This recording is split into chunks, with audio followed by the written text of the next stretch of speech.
warahmatullahi wabarakatuh. Bismillahirrahmanirrahim. Alhamdulillahirrabbilalamin. Assalatu wassalamu ala asrafil anbiya wal mursalin Sayyidina Muhammadin wa ala alihi wa sahbihi ajma'in, amma ba'd. Yang saya taudimi Al-Ustadz Muhammad Nidhum Hamami Bijandra SPD MPD selaku dosen pengampu mata kuliah produksi multimedia. Yang saya hormati segenap teman-teman seperjuangan PBAB 1 dan tak lupa pula teman-teman lain yang mungkin juga sedang menyaksikan video pembelajaran pada kali ini. Puji syukur, alhamdulillah, marilah selalu kita panjatkan atas kehadiran Allah Subhanahu wa Ta'ala yang telah memberikan kita nikmat sehat, nikmat sempat sehingga kita bisa melakukan pembelajaran meski secara virtual seperti sekarang ini, namun tetap tanpa mengurangi rasa semangat dan rasa nikmat kita dalam belajar.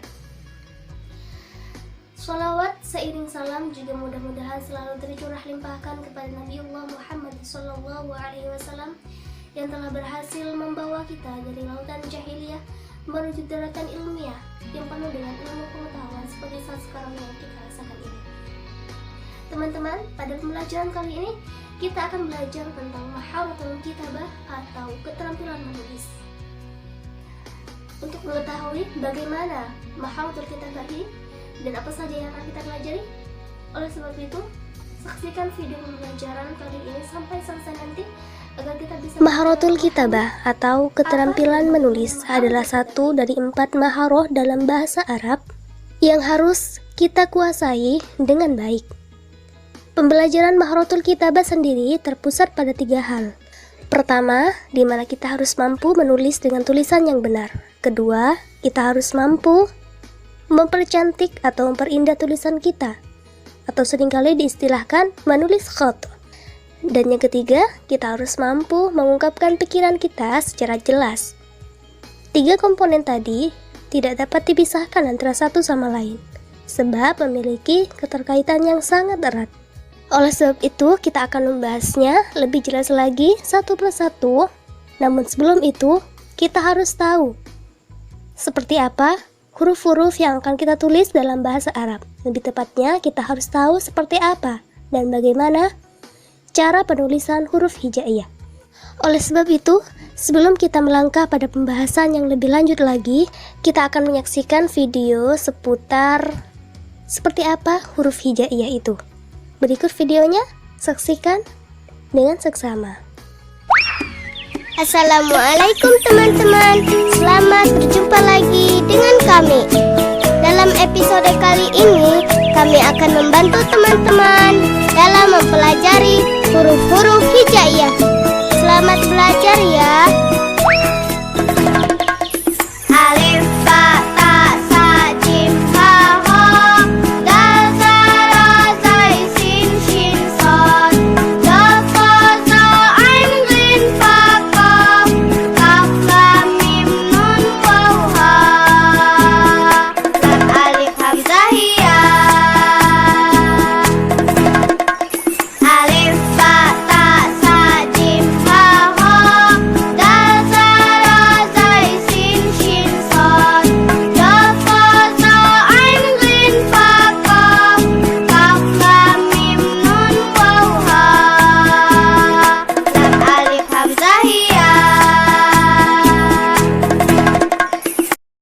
Nah, baiklah, setelah kita tahu seperti apa huruf-huruf hijaiyah itu, sekarang kita lanjut pada pembahasan inti kita, yakni kita akan membahas 3 komponen dalam maharatul kitabah tadi. Baiklah, untuk komponen pertama dalam maharoh kitabah, yakni mampu menulis dengan tulisan yang benar. Artinya, mampu menulis sesuai dengan kaidah penulisan huruf-huruf hijaiyah, khususnya mengenai huruf-huruf yang bisa disambung dan huruf-huruf yang tidak bisa disambung dalam beberapa posisi. Nah, apa saja sih huruf-huruf yang tidak bisa disambung tersebut? Ada 6 ya. Ada 6 huruf, yakni alif, dal, zal, ro, za, dan waw. Komponen yang kedua yakni mampu menulis indah atau khat. Artinya, mampu mempercantik tulisan kita dengan beberapa model tulisan Arab, seperti model khat rik'ah, khat thuluth, khat diwani, dan yang lain sebagainya. Lalu yang ketiga, mampu mengungkapkan pikiran kita secara jelas dan detail. Artinya, berkarya lewat tulisan dengan mengutarakan pikiran dan perasaan kita. Hal itu bisa dilakukan dengan cara mengarang. Dari ketiga komponen maharoh kitabah tersebut bisa disimpulkan bahwa bentuk pembelajaran maharoh kitabah bisa berupa menyambung huruf-huruf terpisah, imla atau dikte, khat, dan juga mengarang. Nah, sekarang kita akan belajar menyambung, lalu dilanjutkan dengan belajar imla, dan terakhir kita juga akan sedikit belajar mengenai penulisan khat. Sedangkan untuk mengarang, insya Allah akan kita pelajari di lain kesempatan. Oke? Baiklah, kita mulai dari belajar menyambung. Ingat, dalam hal ini tidak semua huruf selalu bisa disambung, karena dalam beberapa posisi tertentu, beberapa huruf tidak bisa disambung, seperti 6 huruf tadi ya, yakni alif, dal, zal, ro, za, dan waw. Jadi untuk lebih jelasnya, mari kita simak dan perhatikan dengan baik-baik video pembelajaran menyambung berikut, di mana akan ada perbedaan cara penulisan huruf saat huruf tersebut berada di posisi awal, posisi tengah, dan posisi akhir. Perhatikan dengan seksama cara penulisannya.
Kita sudah menyaksikan video pembelajaran bagaimana cara menyambung huruf ketika di awal, di tengah, dan di akhir seperti tadi. Sekarang mari kita mencoba untuk menyambung beberapa huruf yang terpisah berikut, sesuai dengan kaidah penyambungan huruf seperti yang sudah kita saksikan dalam video pembelajaran tadi. Berikut huruf-huruf terpisah yang akan coba kita sambung ya.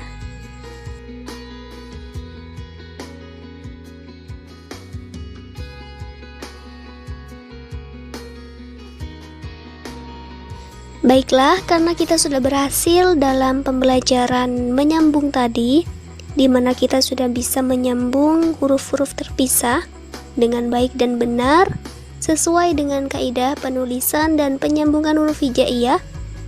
Nah, sekarang kita akan belajar imla atau dikte. Sebenarnya imla terdapat 4 macam, yakni imla mangkul, imla manzur, imla istimai, dan imla ikhtibari. Tapi sekarang kita akan belajar imla mangkul, di mana imla ini adalah imla yang paling mudah untuk diterapkan bagi pemula.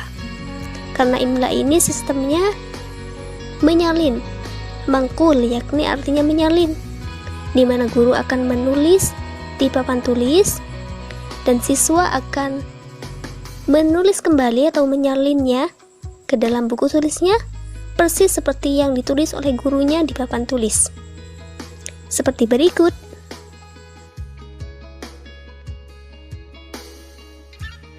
Nah, jadi setelah guru mulai menulis di papan tulis, maka siswa atau muridnya akan menirukan tulisan yang ditulis oleh gurunya di papan tulis, persis seperti yang ditulis oleh gurunya.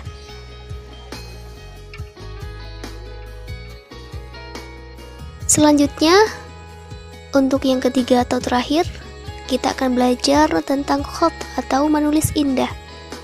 Sebenarnya ada banyak ya untuk macam-macam dari khot itu sendiri, tapi sekarang kita akan belajar dari khot yang paling mudah dulu, namun bentuknya tetap indah, yakni khot rik'ah, di mana penulisan khot rik'ah di sini cukup mudah, tidak terlalu sulit, khususnya bagi para pemula, namun tetap memiliki bentuk yang tak kalah indah dengan khot-khot lainnya. Jadi berikut ya, cara penulisan khot rik'ah. Perhatikan dan ikuti cara penulisannya dengan teliti dan hati-hati.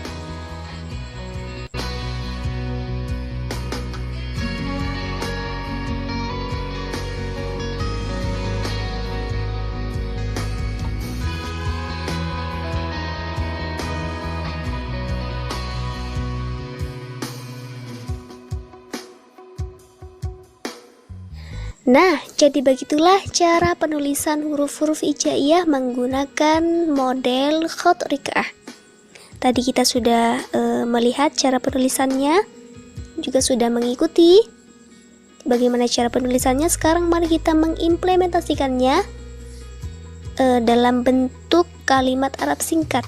Kita tulis menggunakan khot rik'ah yang sudah kita pelajari tadi.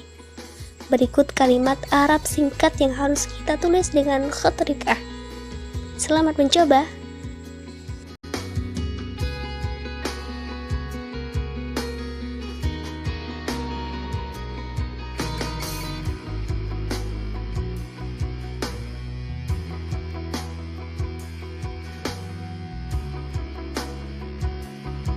Alhamdulillah, akhirnya kita berhasil menulis kalimat Arab singkat tadi dengan indah menggunakan khot rik'ah yang sudah kita pelajari.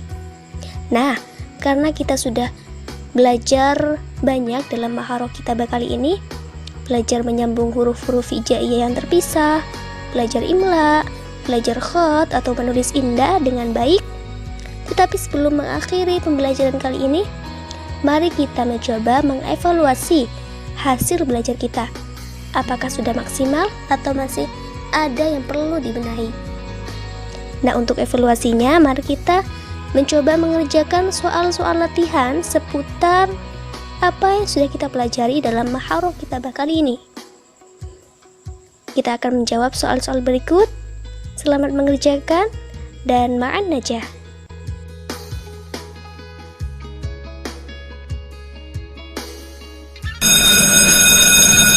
Alhamdulillah, akhirnya kita sudah bisa ya dalam pembelajaran maharuf kitabah kali ini.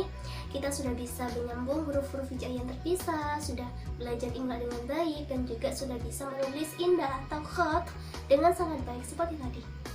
Semoga di lain kesempatan kita bisa belajar mengarang dengan baik dalam maharuf kitabah.